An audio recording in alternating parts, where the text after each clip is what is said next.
Catherine of Gamercast.net, and we're about to talk to some of the developers of Saints Row the Third. We're at MCM Expo 2021?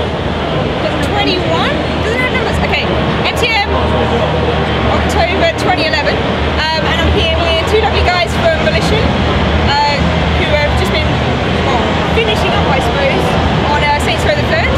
So if you'd like to introduce yourself. Sure, I'm Scott Phillips. I'm the lead designer on Saints Row the Third. Greg Donovan was the producer on Saints Row the Third. So you've been working on the game from the start, or did you jump off Red Faction, or no? So we were both on Saints Row 2, and then we rolled right on to Saints Row 3. Okay. We're a little sick of each other. So you've been working with each other for quite some time, then? 6-7 years. Quite a while. Yeah. Okay, cool. So what's it like kind of designing Saints Row? Because actually you worked on the second one, there's quite a big leap, I suppose, in the kind of craziness in the third one. So what's it kind of like working on such a crazy and weird project? Well, it was nice to be able to, I think in Saints Row 1 we had an idea of what would be fun.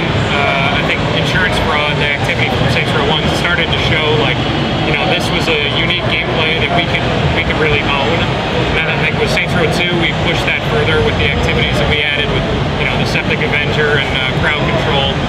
And with Saints Row the Third, what we wanted to do was bring that sort of the craziness from the gameplay into the story and into the art and make everything cohesive and make it all feel like one big experience rather than just, you know, a semi-serious story, semi-realistic art, and then this crazy over-the-top gameplay. And so I think with the third, we finally hit the stride with the series of, you know, this is what the game is about. It's over-the-top in every way. It's an original IP, so there's very few creative limitations, and the team can kind of go crazy. I mean, we're talking about a game where you have giant dildo bats and you can, you know, hit old ladies and grandmas with it. So I think the design team has a lot of fun because it's no holds barred, a lot of creative freedom there. So as you've got like quite a bit of creative freedom, like what's the kind of brainstorming like? Is it just you think of the craziest things possible and then kind of dumb it down a little, or is there no dumbing down at all, or is it just trying to think of what you could get done in the engine? Or? We definitely don't dumb down anything we do. I think a lot of our brainstorming very early on, we'd have multiple meetings a day with the design group. We just all get together and brainstorming ideas. We had a basic storyline, and we try to fill those in. Like we'd have, you know, some action takes place here, and so we'd all brainstorm and get together on, you know, what's the coolest thing we could possibly do here.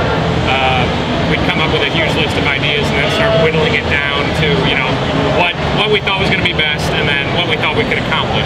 So we tried to have the biggest moments be, you know, the beginning of the game, the end of the game, and then the big end of acts elements. So when the story was reaching a high point, we wanted the gameplay to reach a high point. And I think we really did a good job of pacing it out so that it feels like it ebbs and flows really well, so that you're constantly interested, but you're not always at 11. You know, it doesn't. We can't have every single mission be skydiving out of an airplane and, you know, flying through the airplane as you shoot people. It's got to be up and down, but there's never any mission that's boring. Everything is there, is over the top, is fun and enjoyable. Any idea that was patently offensive to one group of people was not allowed, because we got to be an equal opportunity offender. But you know, in the design meetings that I attended, it was a little over the top itself. Yeah. Pretty interesting.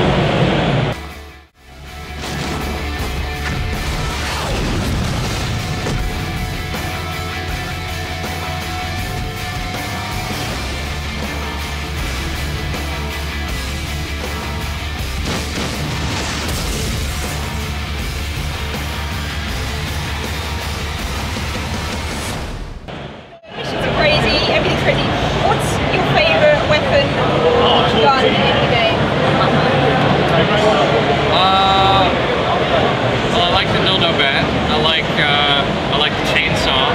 I like the Genki gun, which is our pre-order weapon. It's basically a super RPG that fires tiny octopuses that chat in a cute little voice, and then you can explode them at a moment's notice.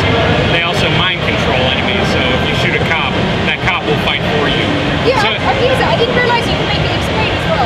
Yeah, yep, you can detonate it like throwing a grenade. You can fire out a whole bunch of them and then quickly detonate all of them. So it's a blast to play with. And I really like upgrading weapons. So I like, you know, basic weapons. You know, you get a pistol, but you can dual wield that pistol, and then you can upgrade that pistol fully so that you can send you can juggle enemies in the air.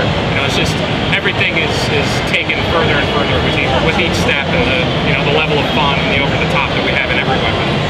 And for me, it's the airstrike. The airstrike, without a doubt, you feel so powerful, so much like a badass. You're calling in this angel rain of death to take out like multitudes of enemies all at once. So it's quite a long-running series now. I'm sure you guys would love to make another one, but if there is another one in the future, do you think it could get crazier than what number 3's achieved? Do you think there's a bar it's reached and it can't get any higher, or do you think we could just knock that bar out of the water? I think that we've established the tone, and we're going to continue with that tone. And there's also a lot of ideas, of course, that didn't make it into Saints Row the Third that could go into Saints Row 4, should there be Saints Row 4. So I don't think there's going to be any shortage of creative over-the-top ideas. And like any kind of franchise, the developers know what works and what doesn't capitalize on that experience and continue to make great games. Without a doubt, I think Saints Row 4, should there be one, would be awesome. This fall, it's murder time. Fun time for the whole fucking family. Saints Row the Third. There was not a character creation in the previous ones. I haven't seen any of the character creation. I know there's the initiation station. Is that right? Is that what improvements have you made on the character creation side of things? Can you? I don't know. My sister was playing Saints Row 2 the other day and made I don't know, what was it? A guy? It was a girl that was like a guy. That was a girl. I thought that was a guy. Wow, okay. It was pretty crazy looking, but of course, like, it's a bit more silly than some other character creators that you get in games like Skyrim or Oblivion, like stuff like that. Can you, I don't know, is there anything much more improved than the Saints Row 2 or Saints Row 2? Saints Row 2? If that's even a question that I just asked. There's tons of improvements. I'm just kind of talking about... No. There's a lot of stuff to talk about there. It's a staple feature, right? Yeah. And we have to make it better. In Saints Row the Third, we've given tools to players to make it easier to create who they want to create. We're talking about you can make like green skin color, for example, or silver surfer skin color. That's all there. We didn't have that before. We've with the humor side, we have something called the sex appeal slider, which changes the size of various body parts depending on if you're male or female. You know, it's sophomoric. It fits the franchise well. We have more voices this time, more taunts, more compliments. And the overall ability to create your character and change clothing is a lot easier. And that's the name of the game. You give players easy tools and easily accessible tools. So just create whatever you want really quickly. Yeah, along with being able to create stuff easily was on Saints Row 1 and 2, we could see on the forums that when someone would create a character they wanted to share, they had to manually take screens or take captures and take images with a camera of all the sliders and then post that. And I mean, we saw that, we could tell, that's not ideal. We didn't want players to have to do that. And so that's why with the initiation station and with the website, you can create your character, you can upload them to the website, and then you can also download them. So you can select any character that other people have made, you can download it onto your machine. So with the initiation station, what that allows is, before that game has even come out, you can go on and create your character that you're going to use in the game, and then as soon as you start the game, you can go and download that character and jump right into the game. And I think it's going to be a great community. I'm really looking forward to seeing the sort of insane stuff that people create. So just branching off that, because you mentioned about paying attention to the community, have you done that in any other aspects as well? Like, have you taken suggestions that they've made, or anything that some people really hate you've kind of taken out? Or? We definitely, from the beginning, I talked with our community manager, Jay, and he gave us the list of the top 10 community requested things off of Saints Row 2. The number one thing on there was weapon customization. So we have weapon customization, weapon upgrading in Saints Row the Third. It was a feature we wanted as well on the development team, and so that lined up perfectly. I think a large majority of the other items tended to be like, I want this type of mustache, or I want an Abe Lincoln hat, things along those lines. We did have ads some of those things, but in general, you know, we pick just a huge variety of clothing to try and maintain as much variety for the player as possible. So, what's your favourite activities? Mine's insurance fraud, just because it's always been awesome. Yeah. That's what I played at Eurogamer when they had it on show. But yeah, so what's your favourite? Mine is actually, it's a pretty basic one, is drug trafficking, or trafficking. I just really enjoy, when you get to the hardest difficulty on that and you're playing on, you know, hardcore, the intensity of the encounters, the amount of enemies that you're facing, and it's just awesome. It feels really, really rewarding to have, you know, taken on just total huge numbers of enemies. You got to have fully upgraded stuff to do it. I even had to call in a co-op friend to beat one of the hardest levels because it was just kicking my butt. So that sort of intensity is just fantastic, and I really enjoy that personally. Those are my most memorable moments for both Saints Row 2 and Saints Row 3. We have a new activity called Professor Genki's Super Ethical Reality Climax. That's by far my favorite activity. Is that the one where you kind of in like Smash TV style, and you've got the guys coming at you in the cool kind of missions and stuff like that? It's just something, it's completely new to Saints Row the Third. I think it's done very, very well. It fits the over-the-top theme perfectly, and it's very enjoyable. I don't know, it's a question you can really answer because you've been working on Saints Row the Third, but how's Insane coming along? Of course, that's not, what, 2013, I believe, is the date they announced it. Insane?